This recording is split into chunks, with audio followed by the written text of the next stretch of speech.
നമ്മുടെ അതിൽ കുമ്പളങ്ങയോ എന്ത് വെജിറ്റബിൾ മോരുകറി വെക്കാൻ പുളിശ്ശേരി വെക്കാനും ഇല്ല എങ്കിലും നമുക്ക് ഒരു പുളിശ്ശേരി വെക്കാട്ടോ. തേങ്ങയും തൈരും മതി, നല്ല കട്ട തൈര്. അപ്പോൾ നമ്മുടെ മെഷർമെൻറ്റ് കപ്പിൽ ഞാൻ 1 കപ്പ് തൈര് എടുത്തിട്ടുണ്ട്. പിന്നെ എടുത്തേക്കുന്നത് 7 ടേബിൾ സ്പൂൺ തേങ്ങയും.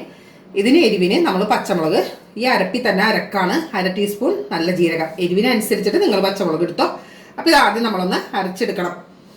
ഈ മോരുകറി വെക്കാനായിട്ട് നല്ല എളുപ്പമാണ് കേട്ടോ. അപ്പോൾ നമുക്കൊന്ന് ഇത് അരച്ചെടുത്തിട്ട് വരാം. അപ്പോൾ അരച്ചെടുത്തിട്ടുണ്ട്. അപ്പോൾ മുളകെല്ലാം നമ്മൾ അരച്ചെടുത്തിട്ടുണ്ട് കേട്ടോ. തൈരും ചേർത്ത് അരച്ചെടുക്കാണിത്. അപ്പോൾ മോരുകറി വെച്ചു തുടങ്ങുകയാണ് ഇപ്പോൾ നമ്മൾ. അപ്പോൾ അതേ കടുകിട്ടു,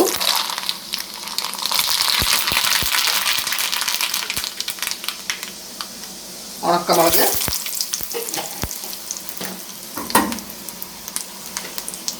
വേപ്പില. വേണം നിങ്ങൾക്ക് ഇതിൽ ഉലുവ പൊട്ടിക്കാം, അതല്ലെങ്കിൽ ഉലുവ പൊടി ചേർത്ത് കൊടുത്താൽ മതി.